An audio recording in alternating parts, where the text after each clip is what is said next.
Okay, the purpose of today is literally just I ain't good enough at speaking, so I need to fucking give a speech today. Okay, one speech every day, bitch. Let's see. Timer. Start. Start. There we go. Yeah, it reflects there. That's cool. Okay. Provincial quota, China's university admissions. So, education. Improve education in like admissions. Equality.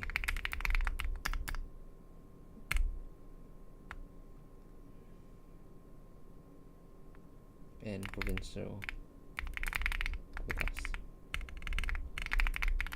Okay. What is university admissions?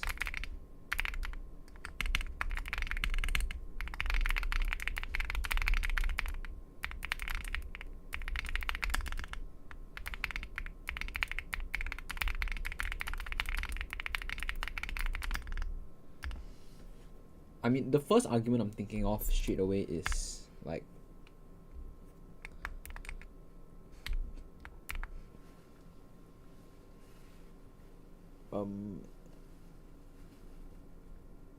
fairness.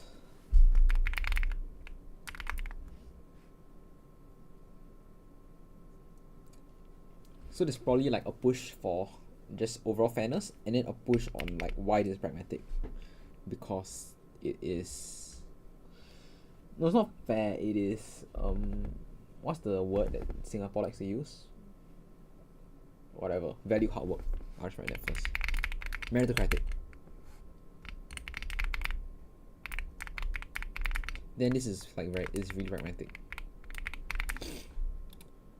Okay, how do uni admissions look like in China? Why do university admissions look like this?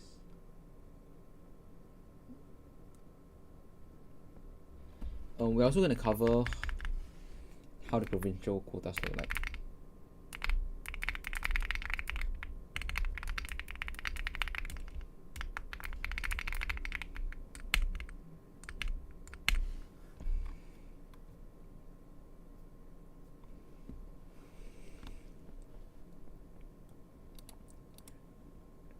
University admissions in China are very like, how to say,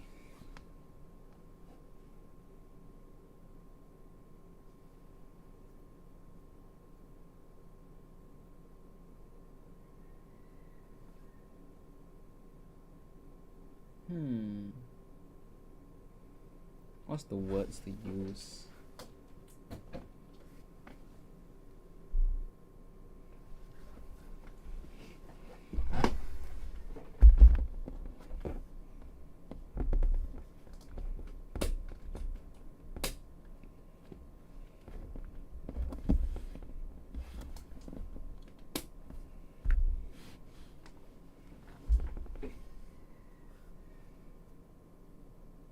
Fuck, I cannot spend this much time thinking about one thing.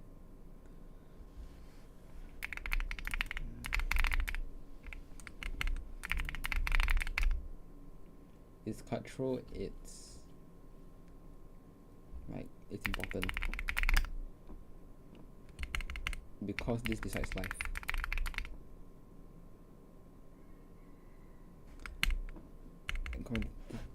Okay, no. So it's competitive because it is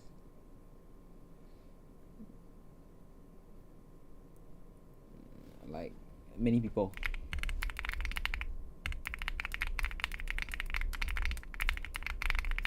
Then because of this, job market saturate.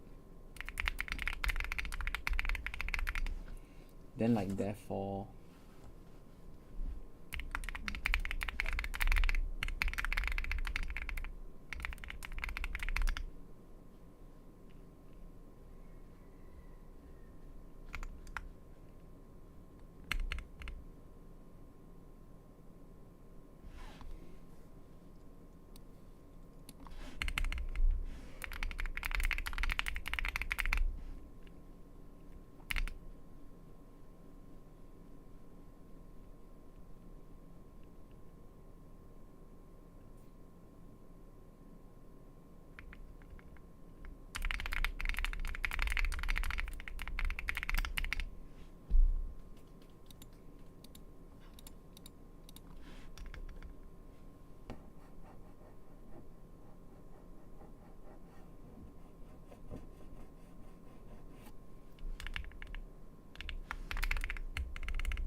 Let's check if Shitty Jastro streamed.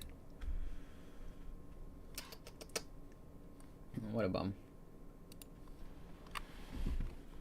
Let's check this also stream.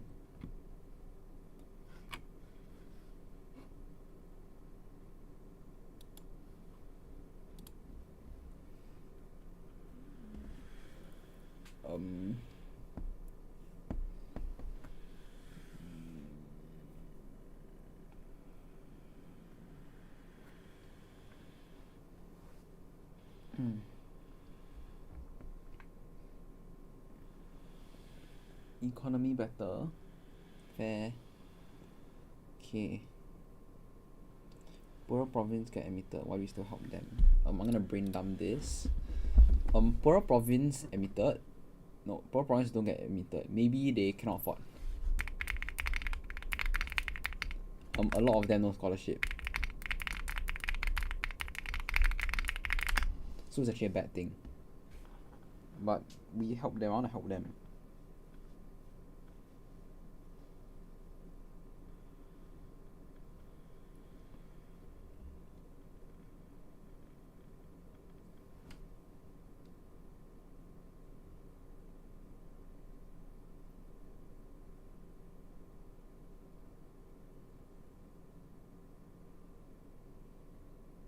Okay, spectrum. So is good uni, bad uni.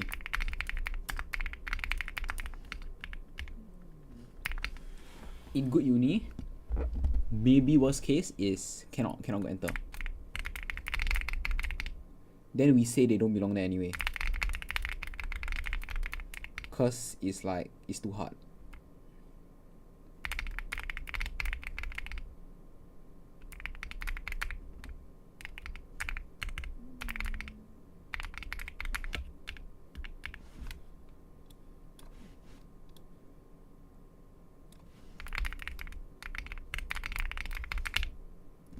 Bad uni is like now can enter lah.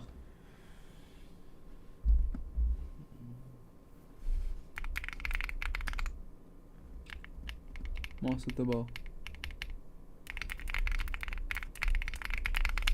And then if cannot enter, it is like government got no, I guess private.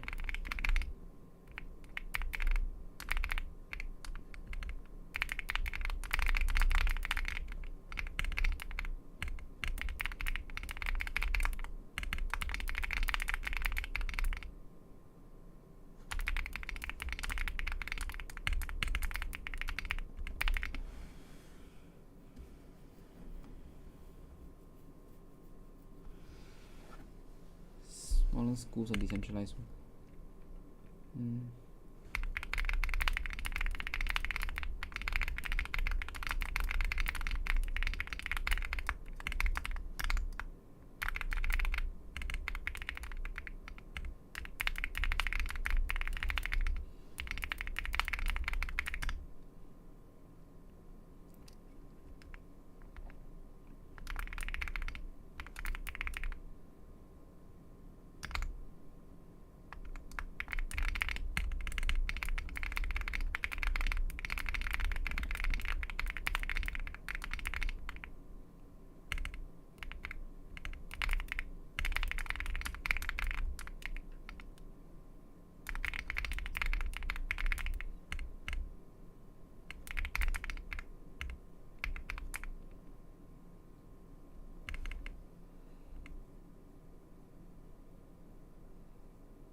Provincial quota. So province is like, I'll write it down.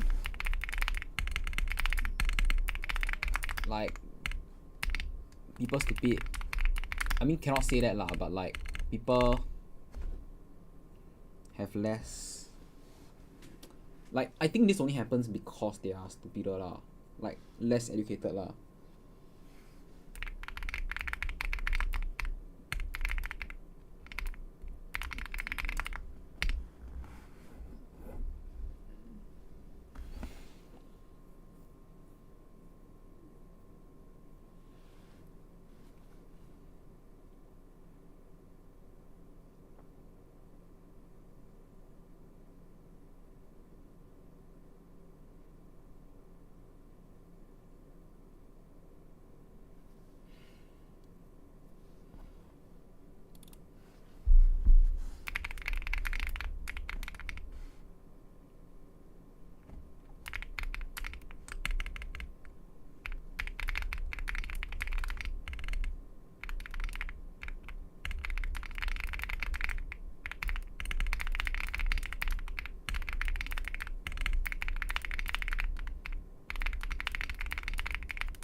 It's not meritocratic.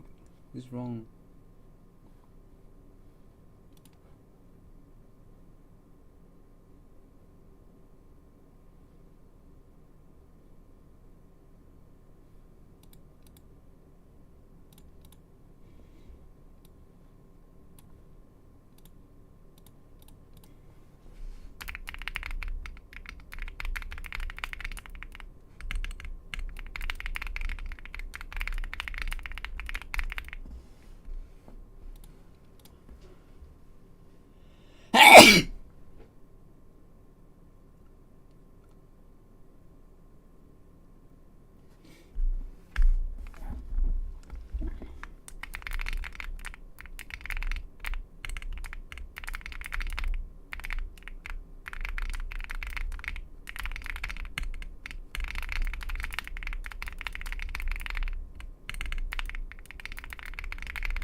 Unprivileged, disprivileged.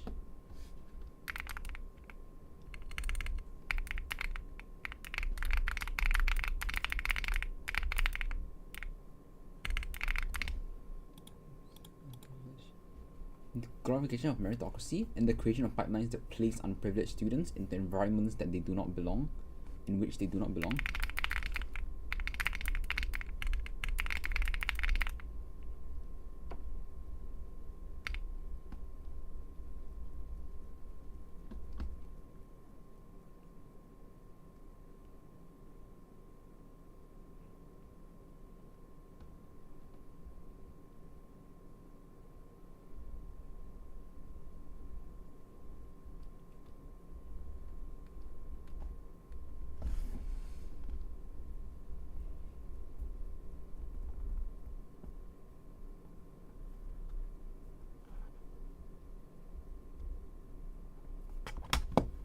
Okay, looks like too bad. I'm gonna have to give a speech.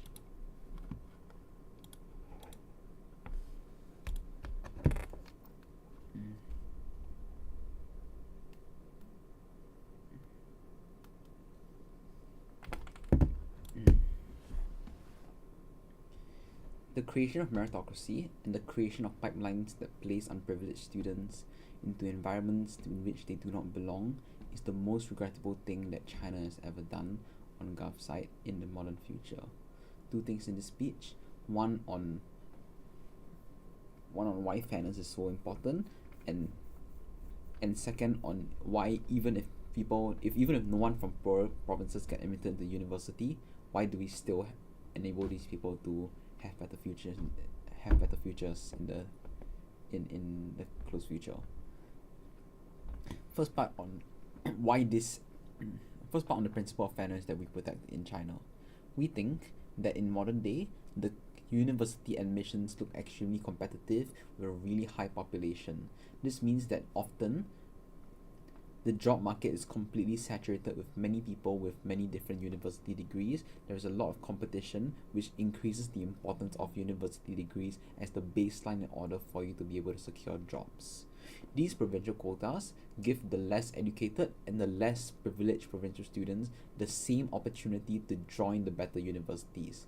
This means that there's probably a quota of maybe 5 to 10%, or maybe like 300 students in this area that has to come from certain provinces itself. This means that these people from the provinces have a greater chance to enter, and it evens the playing field of these socio-economic factors that have disparaged these individuals for so long. But I'm going to tell you why this is really bad, which is on the concept of fairness. We think that which is on the concept of pragmatism. We think that the highest performing students, given the opportunity to take on the most important and highest skilled jobs, is already pragmatic in of itself. The reason why this debate exists in the first place is because the people from provincial areas itself don't actually have the same level of education, don't have the same level of privilege, don't have the same amounts of networks and tutors that have allowed them to reach the positions that most people would have reached in university admissions. What this means is that these people often are placed in worse positions in order to work in the workplace itself. They are placed in worse positions and are less able to complete the university program, for example. We think that we do not owe these people a chance to enter, but rather we should give the ability to enter the job market and enter the university market to the people that actually are most able to perform at the highest level in the university and in the job market itself. We don't see why providing this to poorest students. We don't see why giving this to poor students with low IQs or poor connections with less tutoring is something that we should do. The next thing is that this also increases the validity of the job market and the economy, because now that the value of university degrees have been artificially changed so high, it also means that there are more accurate indicator of whether or not you might be good at your job. This means that more often than not, it means that employers have a better have a better ability to see whether these people are good at jobs, because there are no longer pipelines for people to bypass the initial check to see. There are no longer pipelines to allow individuals who are worse at their academics to bypass these university admissions and bypass the checks that they would otherwise put into place. This means that more privileged people are more able to go into these high important fields that our society directly depends on, like utility and engineering and international politics. We do not think that we should compromise on any of we do not think that we should compromise on any of these high importance fields, and instead just give them to the people who are the most rich and powerful, because these people likely already have the connections and money and tutoring, and probably already grow up in these environments that allow them to perform the best at this level. But even if no one from poorer provinces get admitted to uni, why do we still help them? We have 3 reasons why. The first is that many of these people cannot actually afford university, and there are only provincial quotas put into place, but oftentimes these people aren't actually good enough to obtain scholarships. We think that if they were able to obtain scholarships, they wouldn't need to go through this provincial quota pipeline in the first place, which means that those people are out of this debate. The debate probably covers these people who cannot offer the scholarship, and because they have been placed in such a poor province, for example, they are unable to actually afford the student loans to enter the university in the first place. This means that when we remove these provincial quotas, they are unable to enter the best unis, for example. But it's fine, because oftentimes we think that they don't belong there anyway. If they cannot enter, then the workload is probably too hard, the environment is probably too stressful for them. But if it's a bad uni and they can enter, we think that it's more suitable for them, we think it's cheaper for them. And if they cannot enter, note that the universities, which are mostly private, also have incentives to start up smaller schools targeting people in these rural areas, because there are so many rural areas in China, which means that there is still a market. They can also do this by implementing really low cost and high profit scenarios, like decentralizing or doing online schooling, like the way like polytechnics do it right now with an online portal. They can also create smaller schools. This means that they're able to better cater to the different learning needs of these provincial students. They can target it towards parts of the education systems that they miss. For example, things like home economics, things like PE that these people might not be able to experience in their provinces itself, but they can also point towards budding industries in the provinces itself. Like starting a business in a poor and rich area are very different. We think that being able to target these people with specific knowledge in how to actually uplift themselves out of their provinces is extremely important, and is something that they do not gain the utility from when joining a top university. For all those reasons, SiteGov, I think the content was like lacking here, cause I thought that these two were proper arguments until I realized it wasn't. Then I shat on it in the preamble. I spoke for an okay amount of time. I think this is something that I can buy, but like it was phrased and wrote really poorly.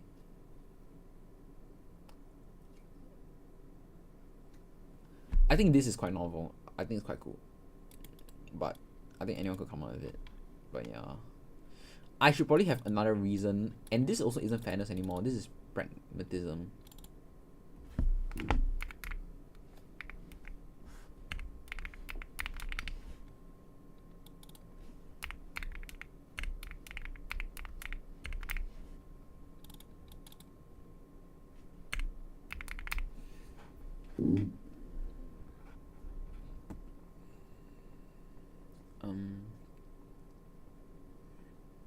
So I'll look at this tomorrow, I guess. I'm kind of tired.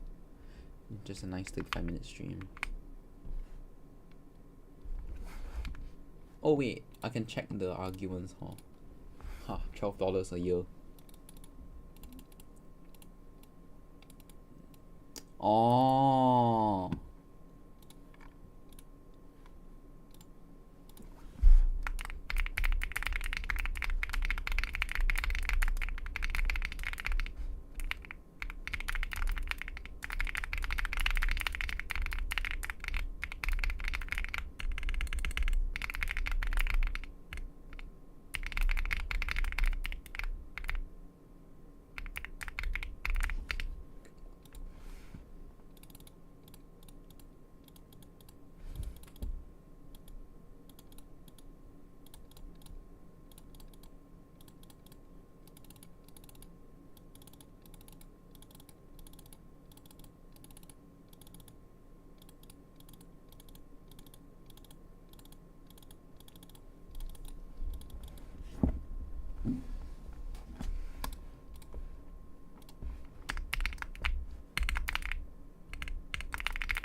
Okay, I argued that. Distort family behavior. Bullshit lah, what?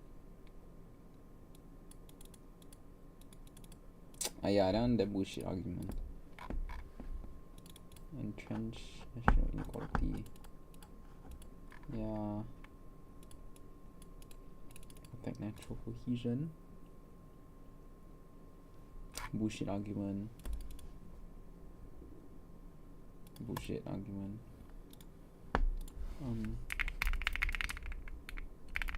I want to see what they have to say on this how to abolish national service.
Lame.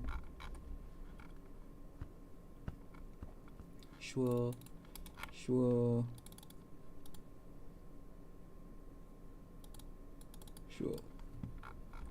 It's like whatever arguments.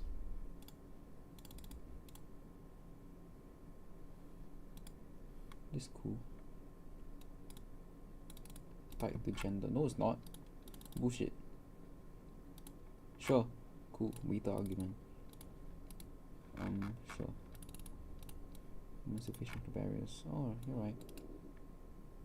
Acting to judge the vacuum, just rejecting expectations. You're right. Right. Same category system. Aspiration. Nah, not really. Bullshit. Okay. I think I'm good. 40-minute stream.